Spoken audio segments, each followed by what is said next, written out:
সকল শ্রমিক সংগঠন পরিবহন শ্রমিক সংগঠন, যে সংগঠন 1967 সালে বাংলাদেশের পরিবহন সেক্টরের দৃষ্টি সূচিত হয়ে তারা বাংলাদেশের শ্রমিক সংগঠন হিসেবে পরিচালনা করে আসছে। সেই সংগঠনের আজকের চিহ্নিত অনুষ্ঠানে আমাদের অতিথি যারা আজকে এখানে আসন গ্রহণ করেছেন, যারা আমাদেরকে সময় দিয়েছেন, আন্তরিকভাবে যারা আমাদেরকে গ্রহণ করেছেন, আজকে তাদেরকে বগুড়া জেলা মহানগর শ্রমিকের পক্ষ থেকে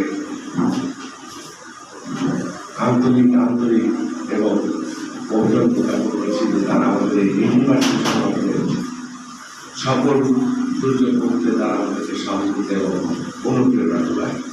ফিরে পায় আসলে এখানে শুভেচ্ছা বক্তব্য দিতে বলেছেন। আসলে আমি শুভেচ্ছা বক্তব্য দিতে এসে কিছু একটি কথা, সেটা হল যে সভাপতির বক্তব্য হয় সর্বশেষে। সেই কারণে আমি যদি শেষে বক্তব্য দিতে যাই তখন আমার এই বক্তব্য শোনার নিরাশ থাকবে না। প্রধানমন্ত্রী বিশেষ অতিথি মহোদয় তার জন্য বক্তব্য রাখবেন, এরপরে কিন্তু আর আসলে সভাপতির বক্তব্য কেউ শোনে না। আমরা এখানে অনেক সাংবাদিক বন্ধু আছেন যাদেরকে আমি সর্বশেষে ইলেকট্রিক মিডিয়া বা কমিশন যারা আছেন তাদেরকে ধন্যবাদ জানাচ্ছি। তারাও আমাদের একটি আন্তরিকতার এই সভায় উপস্থিত হয়েছে এবং তারাও সর্বসময় আমাদেরকে সহযোগিতা করেন। আমি যে বিষয়টা নিয়ে আমার নতুন সরকার গঠন হয়েছে, সরকারের মাননীয় যোগাযোগ মন্ত্রী মহোদয় উনি একটি কথা বলেছেন, সেখানে কথার সামনে অনেক কথা আছে। আসলে এদেশের মানুষ আসলে সব বিষয় নিয়ে আলোচনা সমালোচনা, আসলে আলোচনা সমালোচনা না থাকে আসলে মূল জিনিসটা বেরিয়ে আসে। সেই জায়গা থেকে আমরা ওনাকে ধন্যবাদ জানাই এবং যারা সমালোচনা করতেছে তাদেরকেও ধন্যবাদ জানাই। আসলে তাদেরও অনেক জায়গায় ভুল আছে, বোঝানোর ভুল আছে।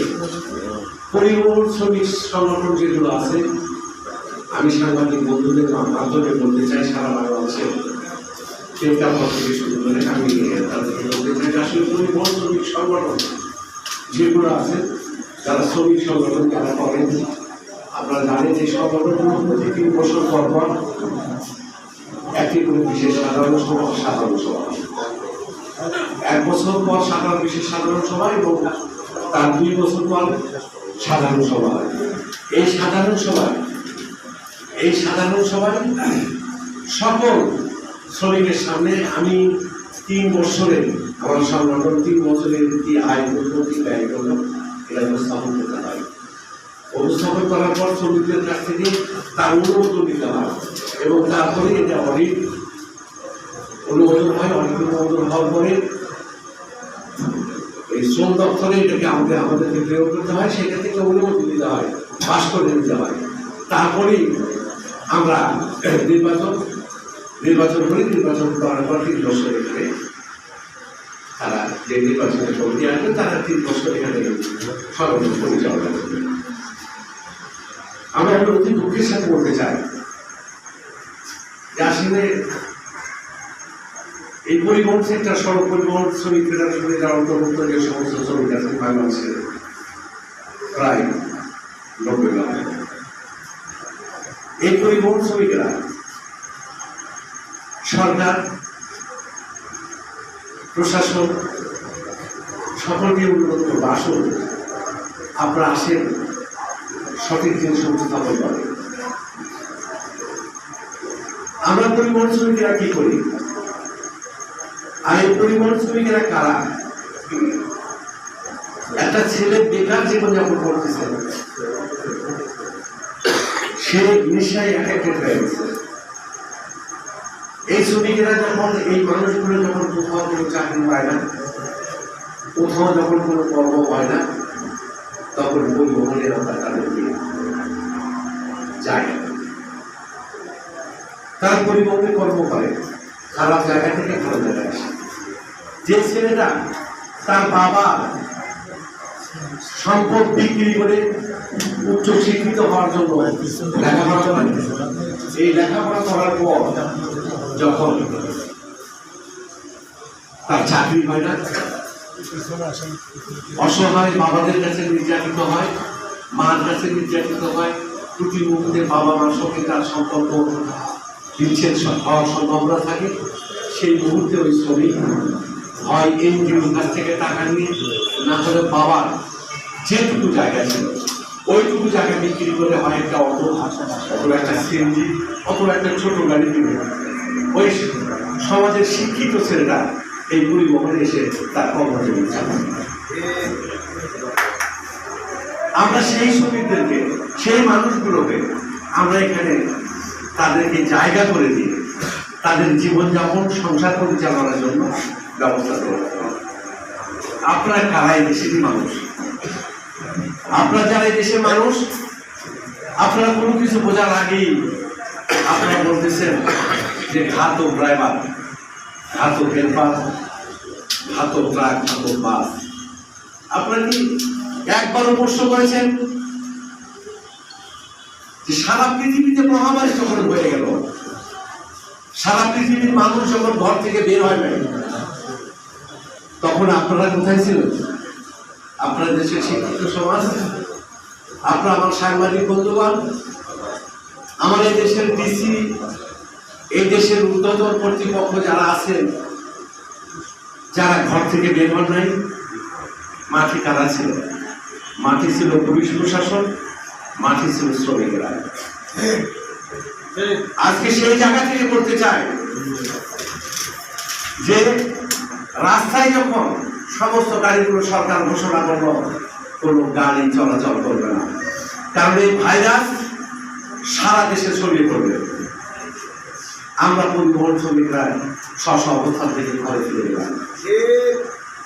আবারও সরকার ঘোষণা করলো যে প্রত্যন্ত গ্রাম অঞ্চল থেকে যদি খাবার সিটি শহরে না যায়, সিটি শহরের ওই সমস্ত বড় বড় বুদ্ধিজীবী যারা আছেন, বড় চাকরিজীবী যারা আছেন, বড় বড় ব্যবসায়ী যারা আছেন, তারা টাকায় মারা যাবে,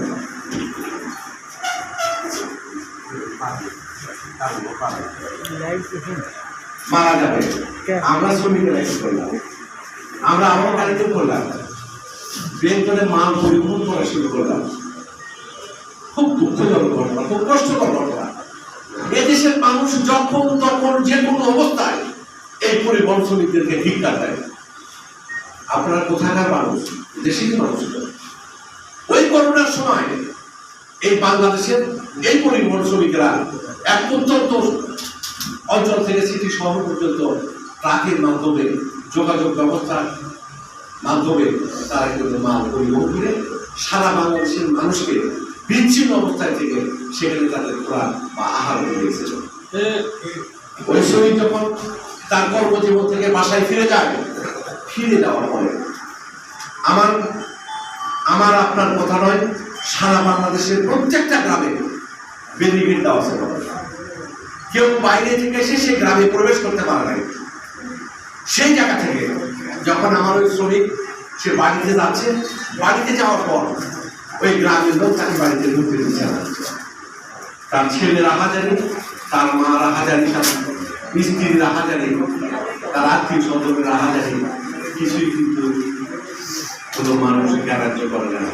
বলছে কি, আমরা একটা কারণে ছাড় দিতে পারি, ওনাকে কোয়ারেন্টাইনে থাকতে হবে, একটা ঘরে তাকে আলাদাভাবে অবস্থান করতে হবে, তারপরেই আমরা তাকে গ্রামের ব্যারিকেড করে দিয়ে তাকে ভেতরে প্রবেশ করে দিতে হবে। প্রিয় ভাইরা, প্রিয় সাংবাদিক বন্ধুগণ, আমার এই কথাগুলো এদেশের মানুষ যারা আমাদেরকে ভুল বোঝে তাদের জীবন আপনাদেরকে বিশ্বাস স্থাপন করার জন্য আমি আপনাদেরকে বলতে চাই যে বাংলাদেশের এই পরিবহন শ্রমিকেরা একটা মা যখন গর্ভ থেকে তার সন্তান প্রসব করবে, সেই মা যখন রাত দুটোই তার প্রসবের ব্যথা ওঠে, সেই সময় আপনি বলেন কোন এমপি, কোন সংসদ সদস্য, কোন চেয়ারম্যান, কোন এলাকার প্রতিনিধি ওই রাত্রিবেলা ওই মাকে সহযোগিতা করে তাকে হাসপাতাল নিয়ে যায়। আমার এই শ্রমিক রাত 2টা বাজুক 3টা বাজুক 1টা বাজুক 12টা বাজুক না কেন, আমার শ্রমিককে সংবাদ দেওয়ার সঙ্গে সঙ্গে আমার শ্রমিক সে নিজের ইচ্ছে মতো ইচ্ছে সেখানে যাওয়ার পর সে মাকে ওই গাড়িতে নিয়ে তাকে মেডিকেলে, হাসপাতালে, ক্লিনিকে নেওয়া হয়। আজকে যারা এদেশের আইন প্রয়োগকারী মানুষ যারা আছেন, যারা আইনকে প্রয়োগ করে আইনকে মানুষের কাজে লাগান, আমি তাদেরকে অনুরোধ করব, আপনার মা যখন প্রসবের জ্বালা উঠেছিল, আপনি যখন আপনার মায়ের পেটে ছিলেন, আপনার যখন মায়ের পেটে থাকা অবস্থায় আপনার মা যখন প্রসবের জ্বালায় আপনি ব্যথায় যখন ওই শ্রমিককে দেখেছিল, ওই শ্রমিক যখন আপনার মাকে হাসপাতালে নিয়েছিল, সেই সময় কি আপনার মনে ছিল না যে আপনি যে জন্মগ্রহণ করলেন, আপনার মাকে শ্রমিক যখন ক্লিনিকে দিয়ে গেল, এই কথাটা কি আপনার মা আপনাকে বলে নাই যে আমি ওই রাত 2টার সময় এই পরিবহন শ্রমিক ওই হাসপাতালে নিয়ে গেছেন? এই কথা কি আপনাকে আপনার মা বলে নাই? আর আপনি আইন তৈরি করেন, কালো আইন, যে কালো আইন তৈরি করেছেন, সেই কালো আইন 18 কালো আইন একটা শ্রমিক দুর্ঘটনার একটা পিঁপড়ে আপনাদের আঞ্চলিক ভাষা করি, এই পিঁপড়েও যদি গাড়ির সামনে পড়ে, আমার ড্রাইভাররা কিন্তু ওই পিঁপড়েটিকে হত্যা করার চেষ্টা করে। দুর্ঘটনা আমরা স্পষ্ট ভাষায় বলেছি, দুর্ঘটনা আপনার তদন্ত করে যদি দুর্ঘটনা দেখা যায়, সব মানুষই তো একরকম হয় না। আপনি সব মানুষের ভিতরে, সব দপ্তরের ভিতরে ভালো মন্দ সব ধরনের মানুষ আছেন। আমার 5 জন ভাই আছেন, এদেশের যে আইজিপি আছেন, এদেশের যে স্বরাষ্ট্র সচিব আছেন, তার যদি 7 জন ভাই থাকে, সব ভাই কিন্তু স্বরাষ্ট্র সচিব হতে পারবে, ভালো মন্দ কম বেশি থাকতেই পারে।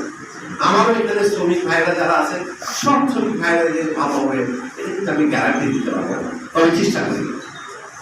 টার্মিনাল মসজিদগুলোতে জায়গা হয় না, টার্মিনাল মসজিদগুলোতে জায়গা হয় না, আমার শ্রমিকেরা এত নামাজি হয়েছে। তো আমি যে কথাটা বলতে চাচ্ছিলাম, যে কালো আইন আপনার সাথে করেন, উপর দিয়ে গাড়ি চলে, প্লেন চলে না, কই সেই প্লেন দুর্ঘটনা ঘটলে তো আপনার সঙ্গে সঙ্গে তাকে আসামি করা হয়, ওখানে তো কোনো যানজট নয়। ট্রেন চলে যেদিক দিয়ে, ট্রেন যেদিক দিয়ে চলে সেদিক দিয়ে কোনো, সেই রাস্তা দিয়ে কোনো কিন্তু যানজট থাকে না। তাহলে সেখানে যখন দুর্ঘটনা ঘটে, ওই তাদের বিরুদ্ধে তো সাথে সাথে মামলা নেওয়া, তাকে কাজ করা হয় না, তদন্ত কমিটি গঠন করা হয়। আর আমরা পরিবহন শ্রমিকেরা সকল ক্ষেত্রে, সকল জায়গা থেকে আপনাদেরকে যখন সহযোগিতা করি, আমাদের বিরুদ্ধে 18 কালো আইন, আমরা সাংবাদিকদের মাধ্যমে 18 কালো আইন বাতিল করার জন্য অন্যথায় পরিবহন শ্রমিকেরা একদিন তাদের দেওয়ালে যখন পিঠ থেকে যাবে, তখন কিন্তু কর্মসূচি করতে বাধ্য হবে। আমার এখানে অতিথিবৃন্দ আছেন, সম্মানিত অতিথিবৃন্দ যারা আছেন, তাদের সামনে আসলে আমরা আসলে সুযোগ পাবো। তবে আপনাদেরকে অনুরোধ করব, সম্মানিত জেলা প্রশাসন, পুলিশ সুপার অনুরোধ করবো, আসলে আমরা একেবারে পরিবহন শ্রমিকের একেবারে নিপীড়িত চাচ্ছি। আমাদের জায়গা নাই, আমাদের লোকজনে আমাদেরকে মারধর করে, আমাদের গ্রাম ভাঙচুর করা হয়, আমাদের কাছে জোরপূর্বক চাঁদা নেওয়া হয়। কিন্তু আপনারা কি কোনো সময় জিজ্ঞেস করেছিলেন ওরা কি পরিবহন শ্রমিক? আপনারা কি কোনো কমিটি করেছিলেন যারা আজকে গ্লাস ভাঙে জোর করে চাঁদা আদায় করতেছে? তারা কারা? তারা কোন লালসার ভোগী? কষ্টটা কোথায় তা জানেন? কবিতা তো ভরিয়ে গেছে, বহু কষ্ট পাইছে, অসহায় হয়ে একজন মানুষের কাছে যখন বলবেন যে ভাই আমি খুব কষ্ট আছি, আমি দুঃখে আছি, আমার কথাটা শোনে আমি কত কষ্টে আছি, ও তখনই আপনার প্রতি সুযোগ দেবেন, সাথে সাথে আপনার প্রতি সুযোগ দেবেন, আপনার দুর্বল জায়গায় তখন পাবো। আমরা পরিবহন শ্রমিকেরা আমরা এত কষ্টে আছি। আমার এক ড্রাইভারকে একজন মন্ত্রী মহোদয় 1988 সালে জিজ্ঞাসা করেছিল গাড়ি না বলছে যে তুমি এই কষ্ট করে গাড়ি চালাও, ট্রাক চালাও, চালানোর পরে তুমি বাসায় যাও, তোমার ছেলেমেয়েরা কেমন আছে, কয়জন ছেলে মেয়ে, উনি জিজ্ঞেস করার পর বলছেন যে আমার 2 ছেলে 1 মেয়ে, বড় কে ছোট কে, ছেলে বড় মেয়ে বড়। উনি বলছেন যে স্যার আমার ছেলে মেয়ে 3 জন, এটা আমি বলতে পারবো, তবে ছেলে মেয়ে যদি জিজ্ঞাসা করেন কত বড়, তখন আমি বলতে পারবো এইটুকুই যে আমার বড় ছেলেটা এত বড়, মেজো ছেলেটা মেজো এত বড়, ছোট মেয়েটা এত বড়। তখন উনি অথবা আপনি প্রশ্ন করছেন তার মানে কি হাত দিয়ে এইভাবে কেন দেখাচ্ছে?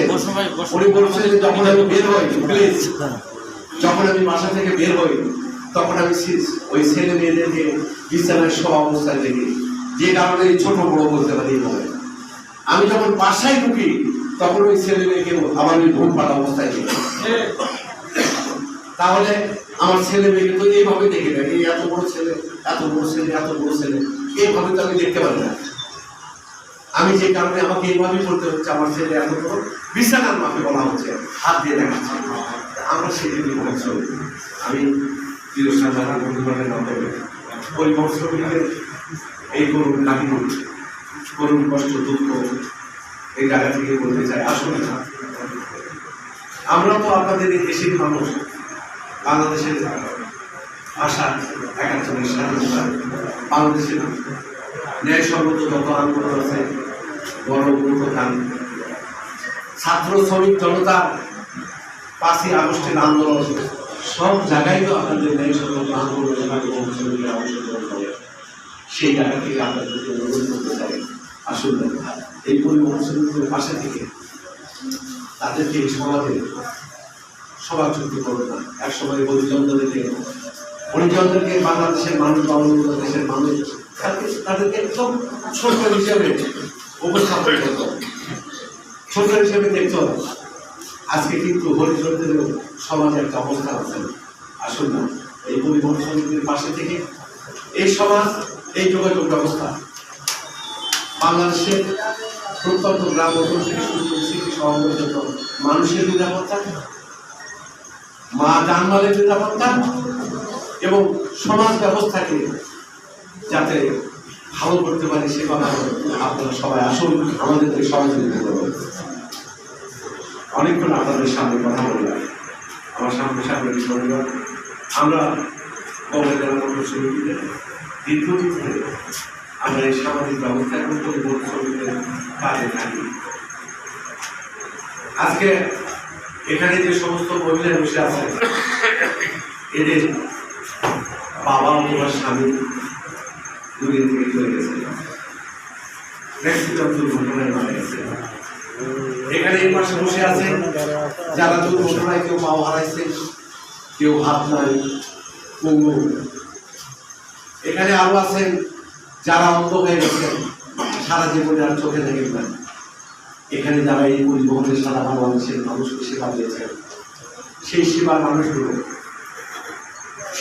মানুষগুলো আজকে বৃদ্ধ হয়ে গেছে, তাদের সরকার কোনো বৃদ্ধ ভাতা দেয় না। আমরা এই দাবি করি সরকার যাতে এই পরিবহন শ্রমিকদেরকে বৃদ্ধ ভাতা চালু করে। এই মানুষগুলোকে আজকে আমরা এখানে প্রধান অতিথি, প্রধান আলোচনা, বিশেষ অতিথি, তাদের মাধ্যমে আমরা যে প্রদান করব। আমরা আপনাদের জানা দরকার, আমরা 2025 পর্যন্ত আমরা 2025 আমরা শ্রমিকদের মৃত্যু, শ্রমিকদের চিকিৎসা, অন্ধ পঙ্গু শ্রমিকদেরকে অনুদান দিয়েছি 94,50,000 টাকা। 2026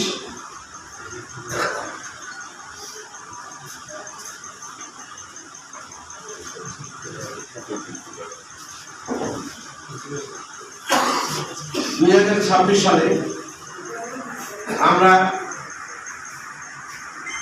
মৃত্যু শ্রমিকের টাকা আজকে দিব আমরা 24,30,81 টাকা, মোট 81 জনকে। আর বিবাহ উত্তর দেব হলো 49 জনকে 2,94,000 টাকা। এই 27,24,130 টাকা সর্বমোট 1,16,38,315 টাকা, 27 লক্ষ টাকা, এই মোট 1,43,43 লক্ষ টাকা। এরপরে আছে পঙ্গু বিবাহ, অন্ধ এবং প্রবীণ শ্রমিকদের প্রতি মাসের অনুদান।